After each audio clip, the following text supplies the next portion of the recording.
What up, y'all? It's your boy, Mr. Downtown Ray Melo, and you're listening to the Entertainment Report on iHeartRadio, live from Dubai for Monday, January 2nd, 2017, delivering some major stories and trends going on in the world of entertainment and beyond. You can follow the show on Facebook, Twitter, or Instagram, facebook.com/The Entertainment Report with Ray Melo, that's RAYMELO, on Twitter at The Enter Report, or on Instagram at The Entertainment Report. You can listen to the show anytime you want on iHeartRadio. Just go to iHeart.com or your iHeart phone app, search for the Entertainment Report, and it'll take you to the page. Happy New Year, everyone, and I hope you guys had a great weekend. Emma Watson sings as Belle in Beauty and the Beast in an audio clip that surfaced this week. Fans got a glimpse of the 26-year-old British actress singing Something There after a Hasbro doll featuring Watson's voice debuted in toy stores. Beauty and the Beast producer Jack Morrissey confirmed the clip featuring Watson after fans uploaded photos of the doll and audio online. He wrote Thursday on Instagram, where there it is, straight from the shelves at Toys R Us. Watson was announced as Belle in January 2015.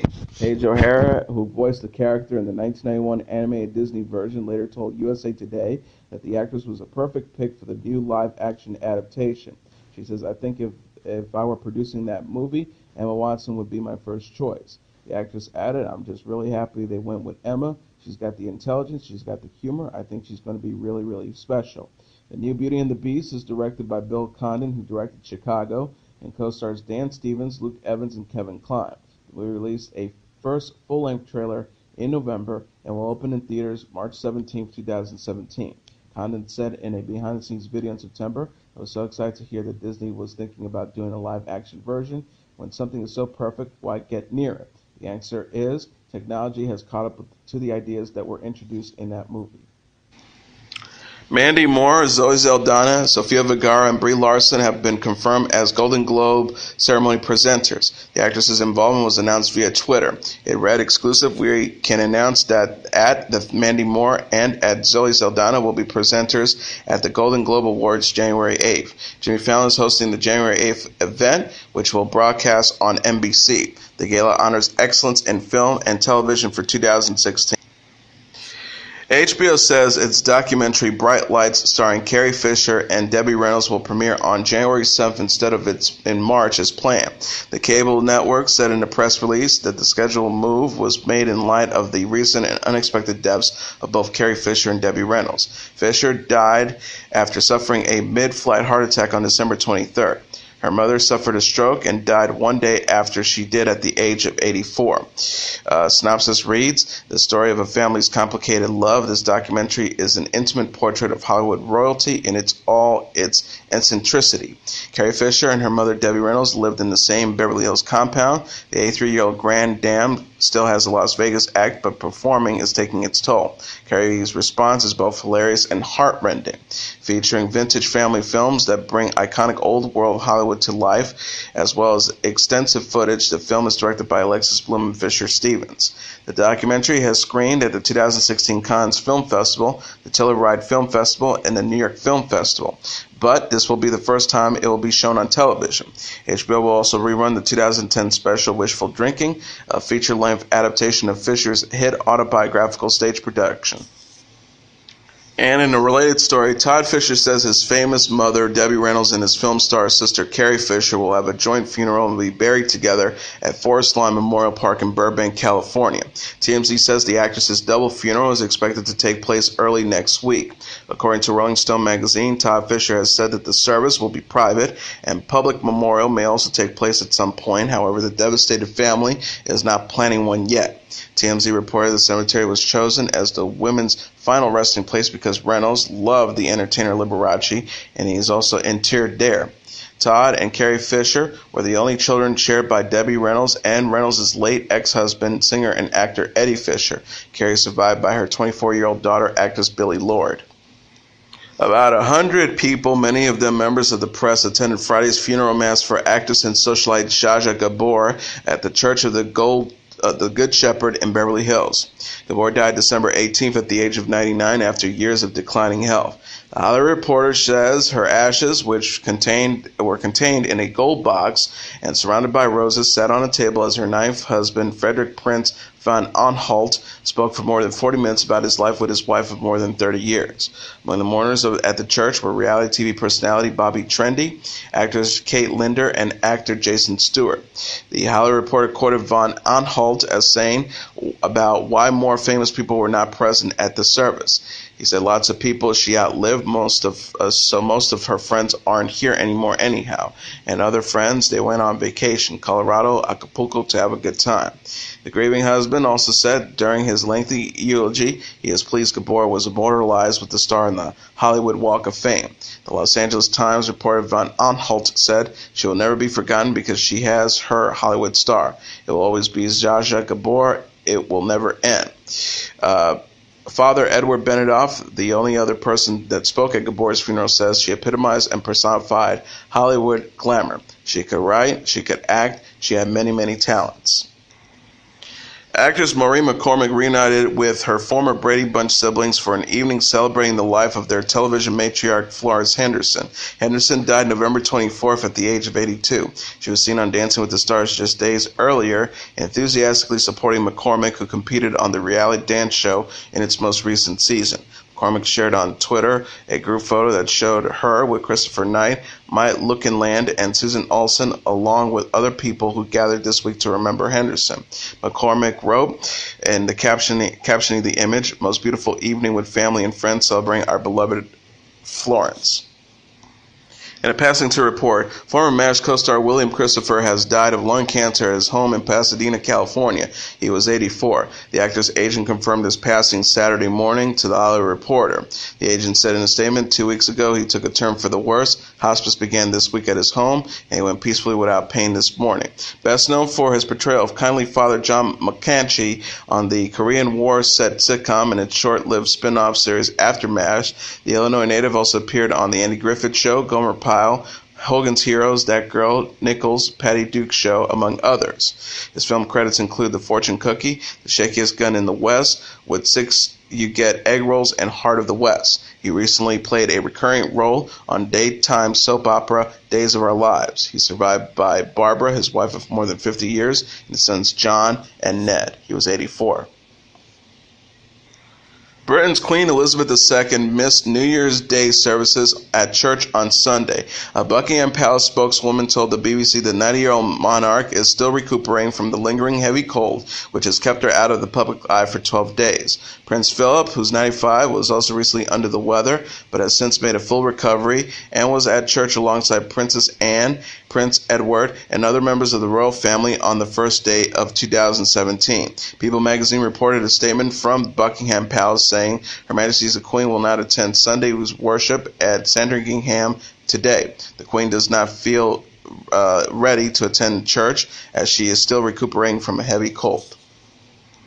Television personality and fashion designer Lauren Conrad has announced she is pregnant with her first child. Conrad said in an Instagram post, for which she also shared a sonogram image of her growing baby, "Happy New Year. I have a feeling 2017 is going to be the best year yet."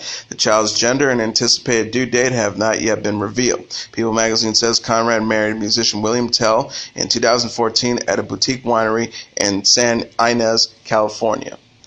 Actress Amy Smart announced on Instagram she has given birth to her first child, a daughter named Flora.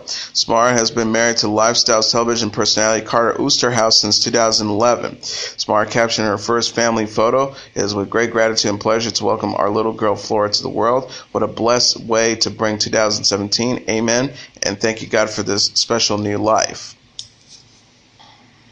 Tina Knowles quit Instagram this week following a misunderstanding about Jennifer Hudson. The 62-year-old designer, who is mom to singers Beyonce Knowles and Solange Knowles, announced she'll be taking a break from social media after accidentally liking a comment about Hudson's horrible singing.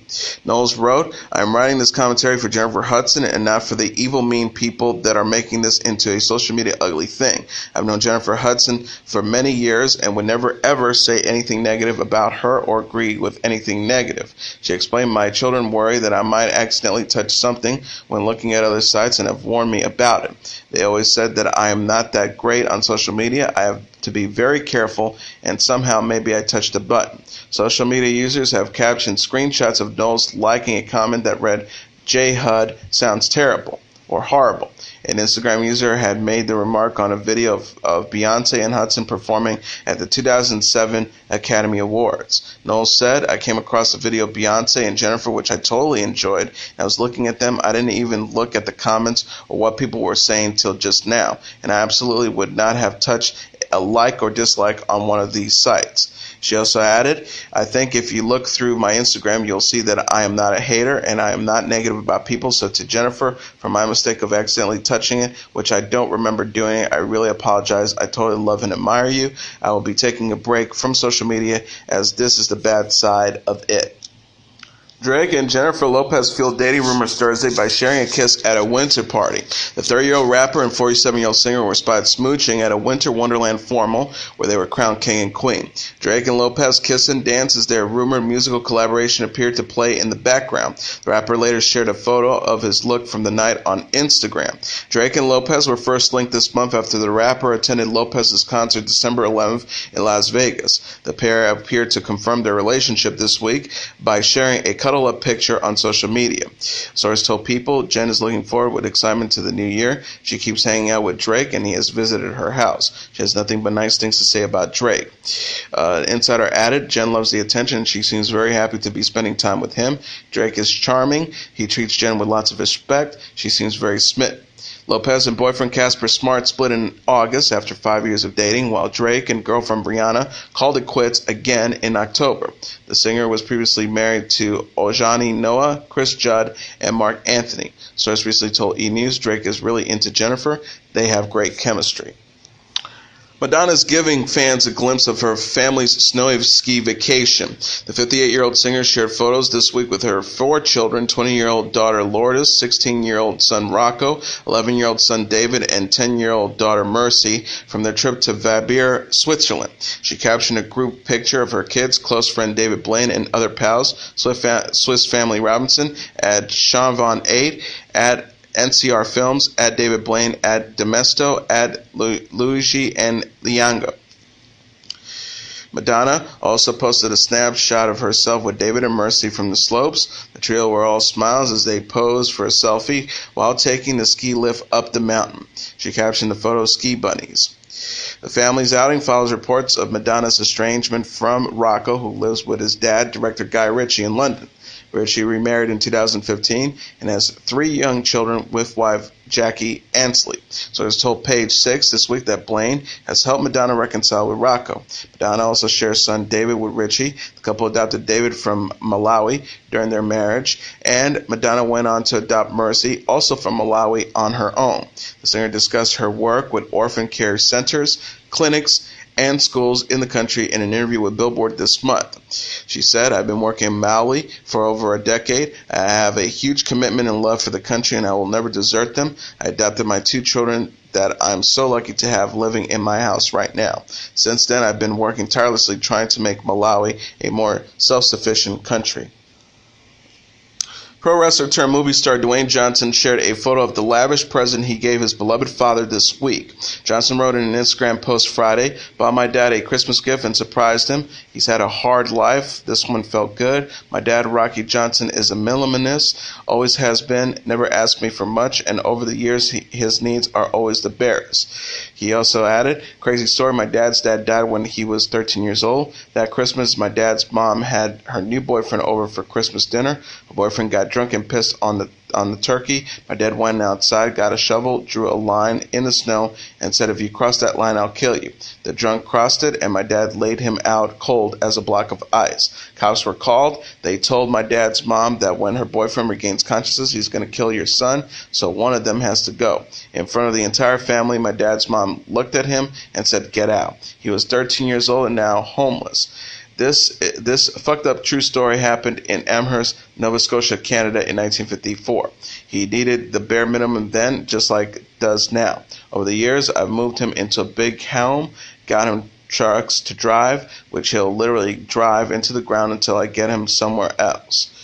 Hell, I'll get him anything he wants, but the SOB just won't ask. Every Christmas, I always think about that story and my dad having ever odds stacked against him at 13, but he fought through it and still made something of himself. make me appreciate his struggle and hard work. Also makes me appreciate the fun times he would beat my ass in the gym so bad when I was 13 and said, if you're going to throw up, go outside. If you're going to cry, then go home to your mother. I hated it then, but I embraced it now. Made a man out of me. Without pissing on my turkey, just a small way of saying thank you, Dad, and Merry Christmas at Dwanta Claus. The photo accompanied a photo of Johnson and his dad smiling as they stand in front of a beautiful new black sports utility vehicle. The California metalcore band of Mice and Men has confirmed the departure of co-founder Austin Carlisle due to health reasons. The musicians said in a Facebook post Friday, "It's with heavy hearts that we announce Austin's departure from the band for reasons pertaining to his health." They continue by saying, as many of you are aware, Austin suffers from a rare connective tissue disorder called Marfan syndrome. He's been struggling with the physical demands of touring since the band began.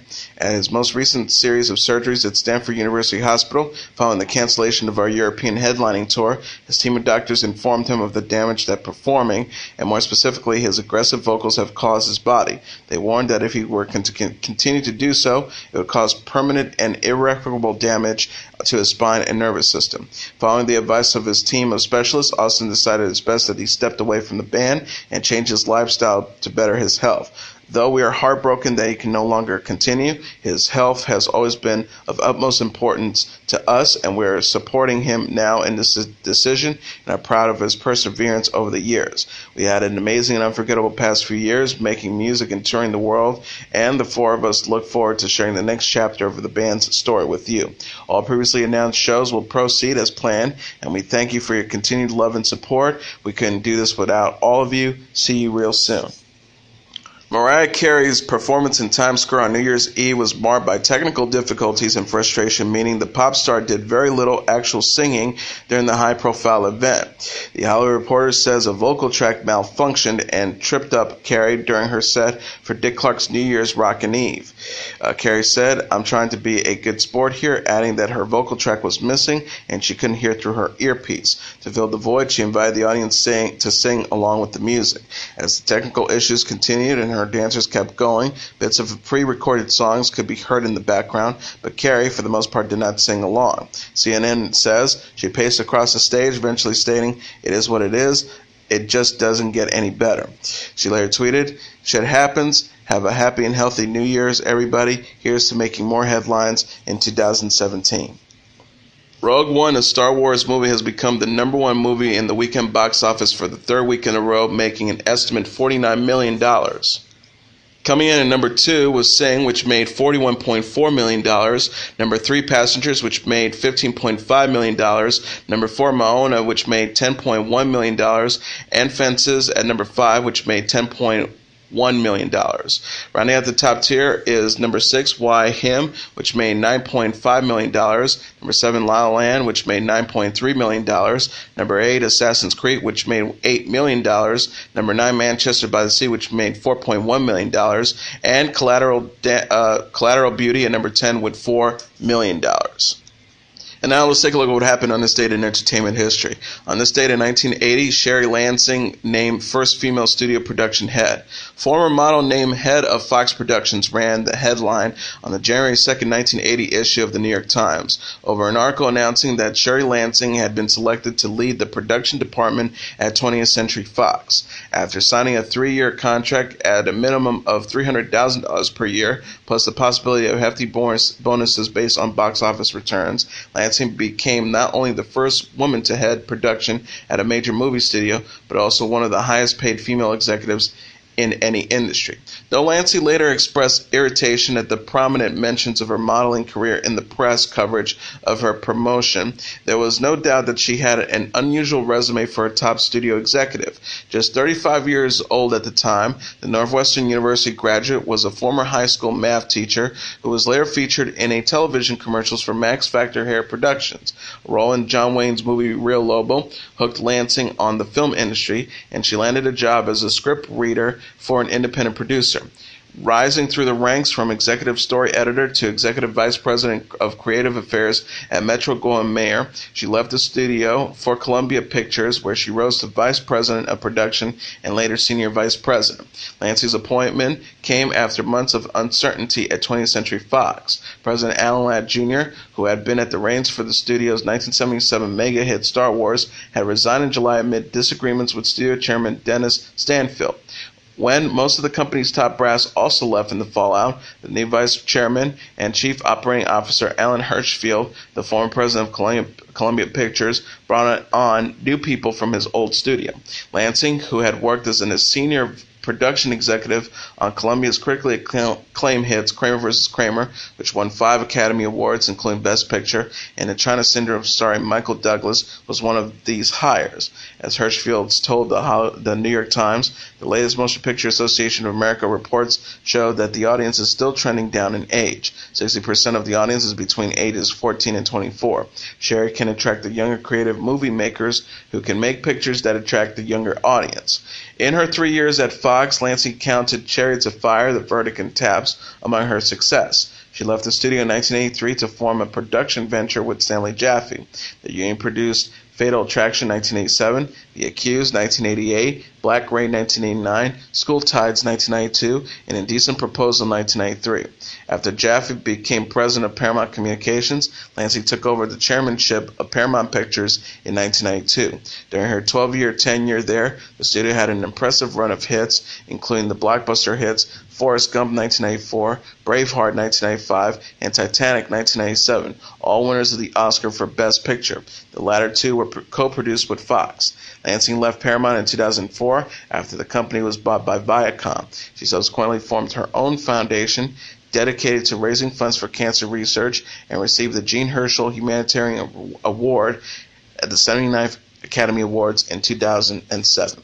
And as your entertainment report for Monday, January 2nd, 2017, I'm your host, Mr. Downtown Ray Melo. I'll be back tomorrow to deliver some major stories and trends going on in the world of entertainment and beyond. You can follow the show on Facebook, Twitter, or Instagram. Facebook.com/The Entertainment Report with Ray Melo, that's RAYMELO, on Twitter at The Enter Report, or on Instagram at The Entertainment Report. You can listen to this episode or any previous episodes of The Entertainment Report anytime you want on iHeartRadio. Just go to iHeart.com or your iHeart phone app, search for The Entertainment Report, and it'll take you to the page. Good night, and God bless you all.